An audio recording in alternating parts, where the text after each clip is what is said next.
Dinner at the Durban Nkosi Albert Luthuli International Convention Centre. Take a look. In 1994, only 3 out of every 10 South Africans had electricity in their homes. Now, today, namhlanje, 8 out of every 10 South Africans have electricity in their homes. Since 1994, 4.7 million houses have been built, benefiting as many, and underline, as many as 14 million South Africans who live in our country. The matric pass rate has increased from 50% in 1994 to 78.2% today in 2018. But the most significant change that is underway is how we are undoing the historical negative impact of apartheid education, which was designed to entrench the worst educational outcomes in our schools in the townships as well as in the rural areas. This year's result showcases changing statistics that indicate a clear shift in the positive performance of the schools in the townships and in the rural areas, which now produce much better results as opposed to the more privileged schools when it comes to matric pass rates with a bachelor's degree. The tide has turned. The President last night there at the gala dinner, Professor Boyson, the President last night also mentioned that there's been this criticism leveled against the ANC that it dwells too much on the past, which possibly could hinder future development. Fair criticism? Probably, yes. I think he made a powerful argument there for taking the lessons from the past and bringing learning for the future. Of course, he also would want to show that, yes, the ANC acknowledges the Zuma era and have learned from that. So, but he also used that as a platform to showcase achievements, almost like a good State of the Nation address, the achievements of the past, and now it's a 25-year benchmark. The ANC will be making a lot of having been in government consistently for 25 years. And of course, one doesn't know what else would have been possible in terms of delivery and transformation had there been less corruption and more dedicated flow of public funds to services instead of so much of it being captured. So they want to make sure they acknowledge the past, both the negatives and especially, this is election year, the achievements. We're going to be hearing a lot of that. And yes, there are ample statistics that it has made a difference. When in South Africa we live in this little universe, or a big universe of the ANC having been the dominant party for 25 years and possibly set to continue in that. So we do not know what the alternative world would have been. And there will be continuous criticism of the lapses there have been, but I don't think anybody can get past the fact that there have been significant changes as well. Is that what we're likely to hear from the election manifesto? You know, basically giving us a raft of issues in terms of their achievements, but also looking forward to the future. I guess the January 8th statement it's a political statement as opposed to the state of the nation, isn't it? Yes. Basically giving the cadres of the ANC their marching orders. Absolutely, and mobilizing them. That is a big, big role of this campaign. And this, yes, it's this dual event, and that's why it's so significant, not just anniversary, but launch of election campaign as well. And addressing, putting your finger, ANC has to put its finger on exactly the issues that matter and do it in a convincing way. And we saw Ramaphosa last night in this preview of the manifesto, giving a pretty comprehensive list of themes, and we look forward to seeing more details in the actual manifesto, list of things as to how the economy can be changed, skills development, take small and medium enterprises, taking them in townships, in villages, creating skills, apprenticeships. All of those are likely to feature, and that is what people are likely to be looking out for in this manifesto. Concrete suggestions, new plans as to what can be done differently in the economy and to create jobs in adverse conditions of continuous slow economic growth. The economy is no doubt critical. I want to touch more on that in a short while, but let's remind our viewers about what people are saying at the stadium. The ANC is filling up the iconic Moses Mabhida Stadium in Durban. The party is today launching the 2019 election manifesto and has chosen KwaZulu-Natal to unveil its blueprint for the upcoming elections. Now, a short while ago, our roving reporter Mbali Titani spoke to the ANC Deputy Secretary General Jesse Duarte about what the party will be telling its members today. Watch. We will be telling people that we are going to improve on our legacy of the past, where we have provided basic services to many, many millions of people in this country. We will be turning this country into a construction site. Roads and bridges and dams will be improved. We will also be talking in the main about jobs and the economy, and we're calling on our people to work with us to grow South Africa so that we can make it a better place. And by growth we mean not only economic growth, but we also mean the participation of every South African into South Africa Incorporated, that we become a united country, that we build peace from the ground up, and that we unite every South African in the same direction. And that is towards building a nation that is a working nation that will achieve the best for ourselves.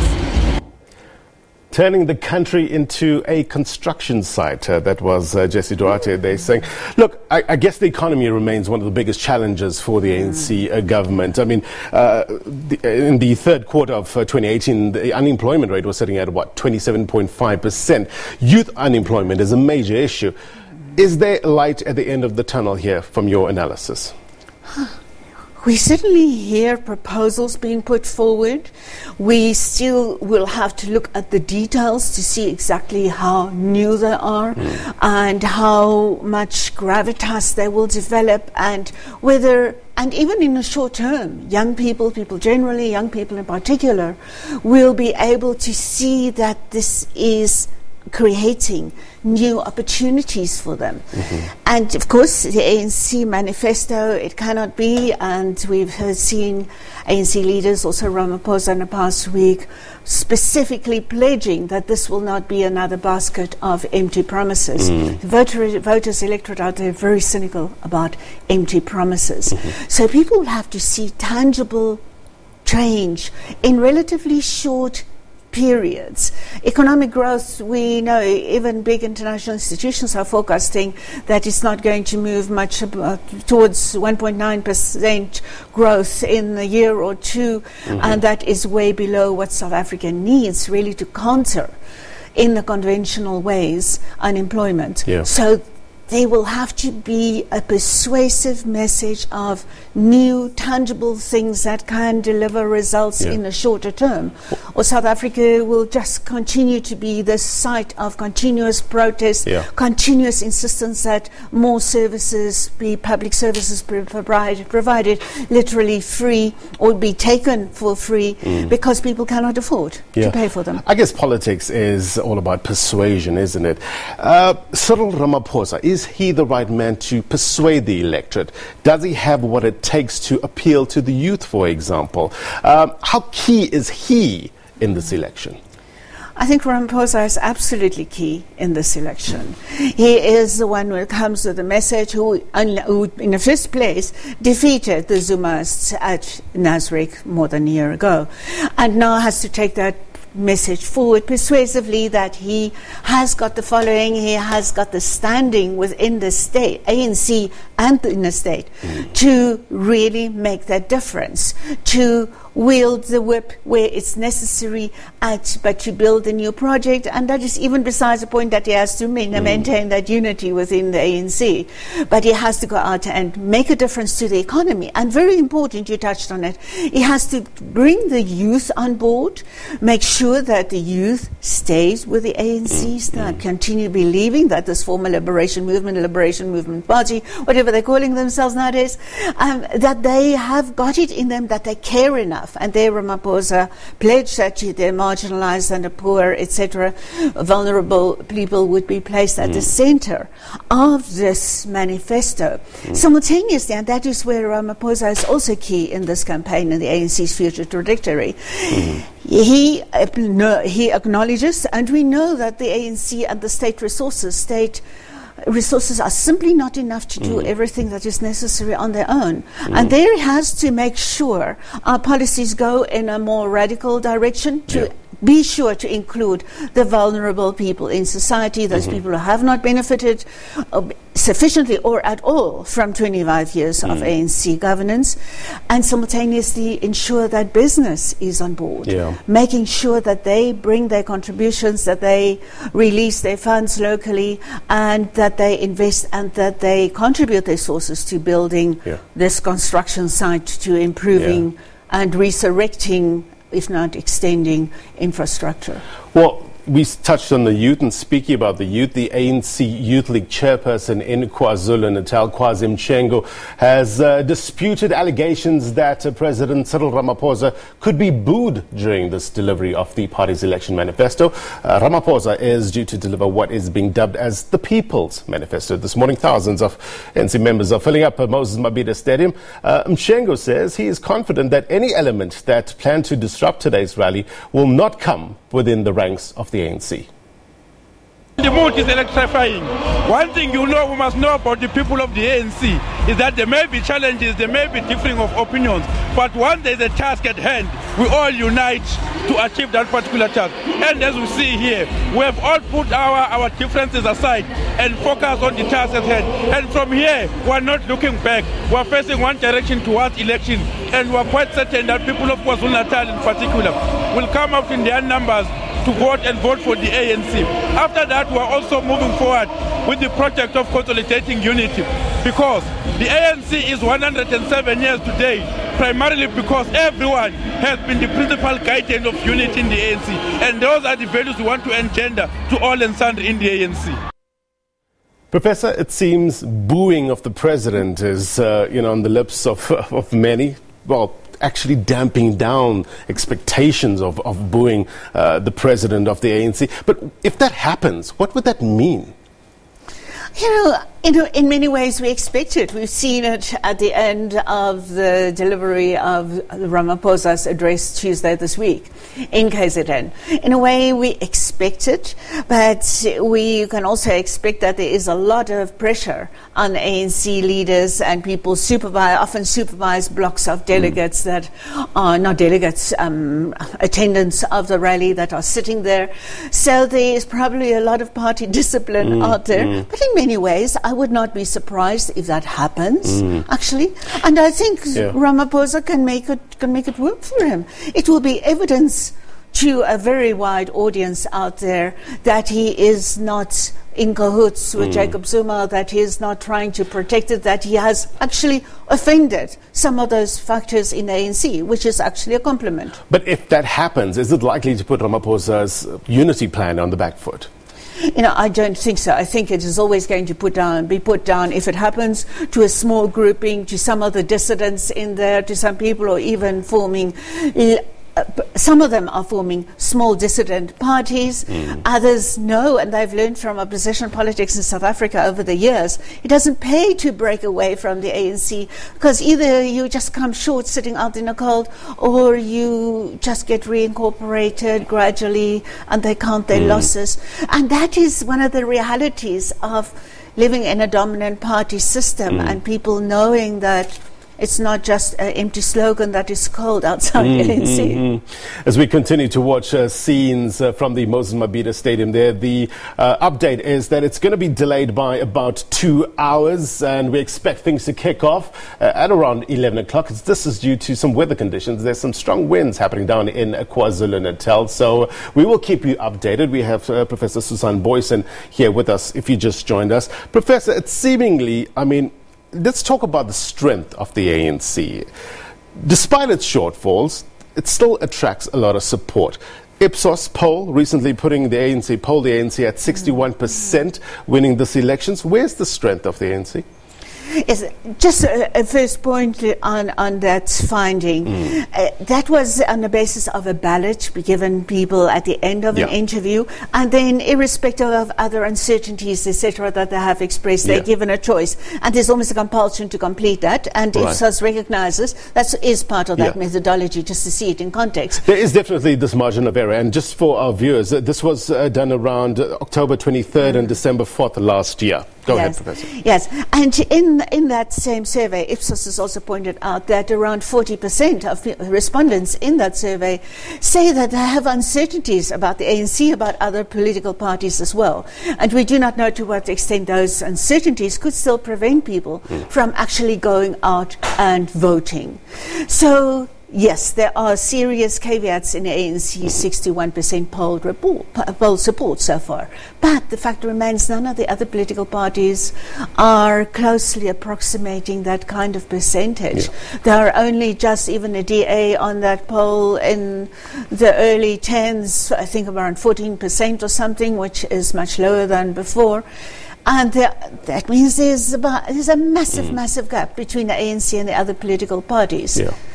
Professor, thank you very much indeed, as always. Please stay with us. Be on standby. We're going to come back at the top of the hour. But let's just remind you now, there's a 2-hour delay in terms of the launch of the election manifesto, as well as the 107th anniversary celebrations of the ANC happening in KwaZulu-Natal. This is due to some weather conditions. Now, speaking about weather, let's take a look at what your weather has in store for you.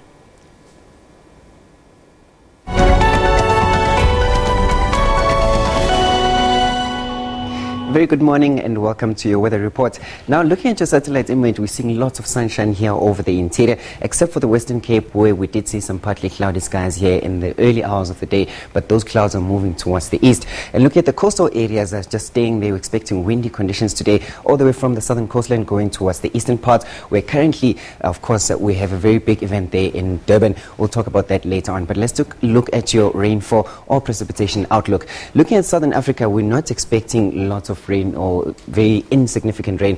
We're only expecting it here going towards Zambia, Angola, and of course here the DRC and northern parts of Mozambique, northern parts of Zimbabwe, and the eastern parts of Botswana. Otherwise, in Southern Africa, we're only expecting it here in Limpopo province, Mpumalanga, and along the coastal areas of KwaZulu-Natal. Otherwise, most of the interior will remain clear. As the cold front passes going towards the western parts, it will just be windy along the coastal areas. That's the main thing that you can expect, mainly along the coast. Now, into your temperatures, we see it's a hot day there in Upington at 35 degrees. Looking at, of course, Vryburg also at 35 with Mahikeng. But most of the interior just remains hot. While along the coastal areas, look at that, George at 24. It's cool along the coastal areas, but windy, if you remember earlier. And as we move towards the eastern coastline, temperatures are a little bit warmer. Durban is at 27 today, expecting windy conditions for the whole day. Now, looking at our neighboring countries, that's where things start to get interesting. We have a possibility of rain there in Windhoek, while Walvis Bay is at a cool 23 for today along the coastal areas, while Keetmanshoop is clear skies with a maximum of 34 in most of the southern parts of Namibia. Now, looking at Botswana. Sisha, thank you very much indeed. We'll catch up with you a little later. Let's take you back now live to the Moses Mabhida Stadium. Let's listen in to the sights and sounds right there in KwaZulu-Natal.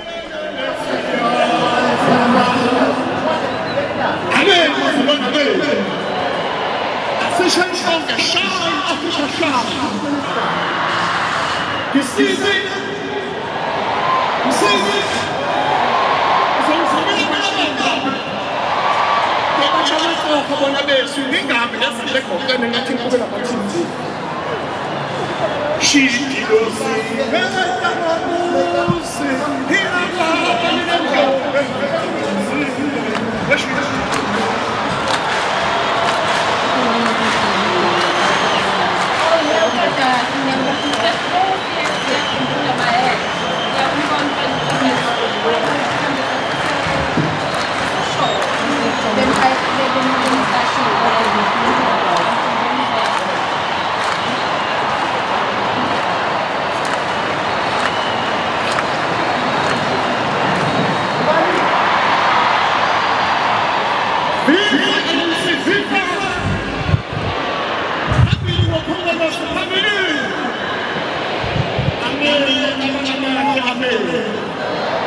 Live from Auckland Park in Johannesburg, this is The Agenda. I'm Blaine Herman. Thank you very much indeed for joining us, and a warm welcome to our SABC 2 viewers. Let me take you now straight to the Moses Mabhida Stadium for the ANC's 107th anniversary celebrations and the election manifesto launch.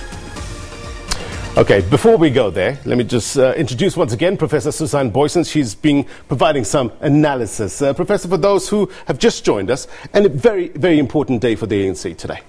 Indeed, it's this dual importance of not just an anniversary, but also the launch of an election campaign in a pivotal election for the ANC, an election that once it was thought in the late Zuma days that the ANC would be losing a next election. And in some respects, that election fortune was turned around when Nasrec 2017 happened.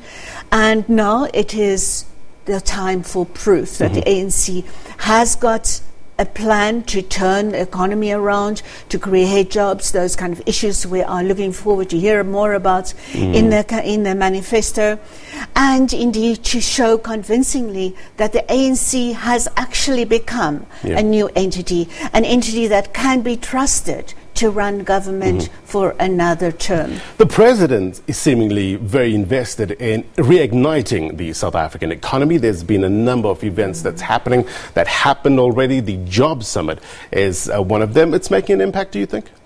It started. It has laid some groundwork for that. There have been several initiatives that have been launched already. We still have to see the actual fruits being born from those initiatives. And so that's where we will also be looking towards this manifesto for signs of concrete implementation plans to make sure these are not another basket full of empty promises, but they're actually promises, undertakings that will be realized, because the ANC 25 years into democracy, they haven't got an endless reservoir of popular patience out there. People are not going to wait, who haven't got jobs, who haven't significantly benefited from 25 years of democracy. They're not going to sit by idly and continue supporting the ANC for another 25 years in a hope that eventually transformation will really be happening, that eventually the economy will be turned around, and there can be a new, more transformed economy in place. In Cyril Ramaphosa's preview of the manifesto last night, we have heard him speak about these factors will be turning around, the economy will be turned around, there will be attention to job creation, skills development, and many other things. We want to hear more concrete details, and that is an electorate out there that will be looking to that manifesto to see whether they can actually hope that the ANC will make it better and trust that the ANC will be giving credible government. So this event in KwaZulu-Natal is twofold. We're having the celebration of the 107th anniversary, also the election manifesto launch. When we look at this manifesto, obviously we're going to talk about health, education, basic services, land, very topical. What's your expectations? Definitely. We see Cyril Ramaphosa also emphasizing land last night and really acknowledging that more radical action is necessary there, that there will be accelerated action on that front. And he also positioned that in that preview in terms of dealing with and correcting this spatial separateness that apartheid had created. And when we talk about that, we also talk about urban land. So I expect that he will also be flagging, or that the plans will have a bearing on urban land as well, and that there will be more radical action there, and without compensation, that will feature there. And he emphasized it last night as one of the instruments to get to that. So I think there will also be a strong emphasis on urban land, because that is where the immediate pressures for access to land are, beyond the broader agricultural development and access to emerging farmers. No doubt land is such an emotive issue for South Africans, isn't it? Many put it down to the right of dignity. You know, they want the land back, and by doing that, it'll give their lives some sort of dignity. Many are talking about. What about the ANC's handling of the issue? What's your assessment of it?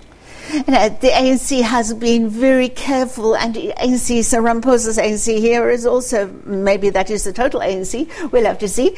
That's also been criticised by some people, saying, but the ANC decision, Nasrec, is there. Why this vacillation? Why going through all these processes?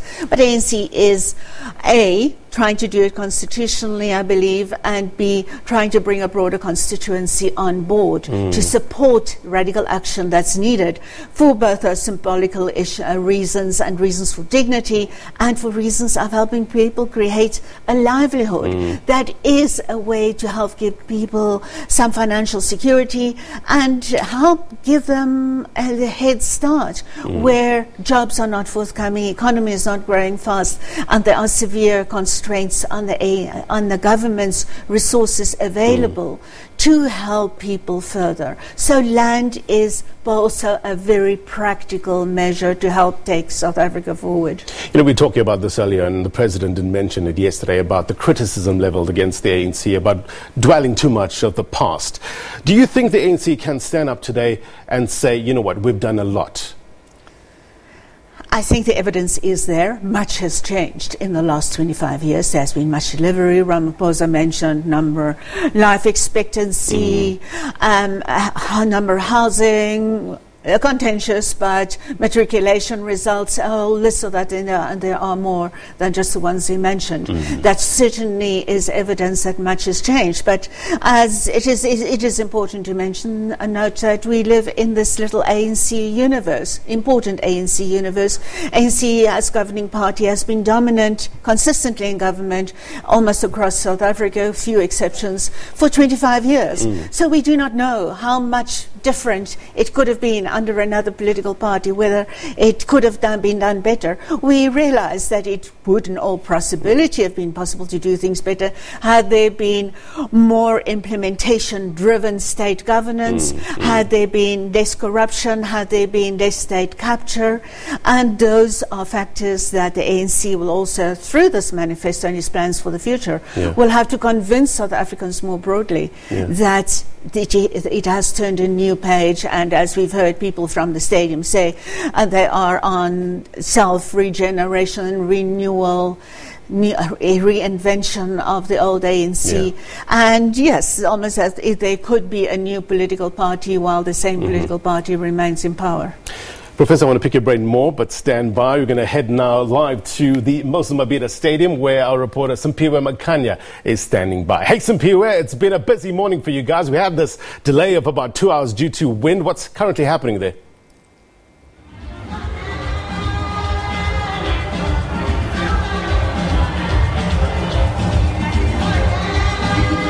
Well, a very good morning to you once again from the Durban Moses Mabhida Stadium. At the moment, I can tell you that the stadium from where I am is almost full, and more people are arriving, as you can see right behind me. I'm just going to ask my colleague Tulani Ngobo to pan around so that you can see how many people have been seated already as they anticipate the proceedings to begin here at the Durban Moses Mabhida Stadium. Well, during the beginning of the week, the party's leaders, which include the Deputy President of the African National Congress, Mr. David Mabuza, crisscrossed the province of KwaZulu-Natal, urging communities to come out in their numbers to prepare for this event, to urge them to actually come and hear what the ruling party or the governing party wants to promise them as we head to the elections this year. I'm just going to speak to a few individuals who are here already to hear what their views are, to hear what their expectations are as we go forward. Baba sikubingelele sikwamukele endabeni. Igama lakho ubani nanokuthi yini ilindele namhlanje? Igama uRoger Ranzimani. Esilindele celebrate njengoba so celebrate 207 years ANC. Njenjabulo ukuthi sithokomala. All right. Well, he's basically saying that they are happy that the governing party is now in the celebration mode. You remember that during the course of the week, the party celebrated 107 years. And really what the leaders of the African National Congress have been preaching up to now is that those who are in government must not shy away from confronting communities which are sort of less privileged and which are struggling in terms of service delivery. The Deputy President, Mr. David Mabuza, said that this is the true test for the governing party, to go to those communities where the houses are dilapidated, where there are no roads, where there is no infrastructure, and where there is no water. He says that this is where the African National Congress leaders, this is where the African National Congress has to go to ensure that these people again regain the trust in the African National Congress as we head to the elections.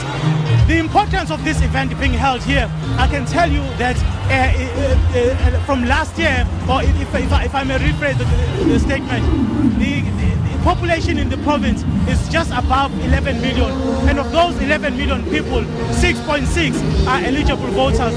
So this is going to be very crucial for the ANC to convince these people who have gathered here to say this is what they aim to do, this is what they aim to do, to correct as well, because we heard the president yesterday saying the party has been involved in quite a number of unfortunate instances. He mentioned the fact that the institutions of the states were weak. He mentioned the fact that there has been rampant corruption throughout the country, and the party is now saying it is ready to address those issues. The president of the African National Congress, who will deliver the manifesto today, is expected to do that shortly. I can tell you also that at the moment, scores of people are still outside the venue because they have to go through the security in order to be seated here properly. And with that, it's over to my colleague Mzwandile Mbeje, who's standing by.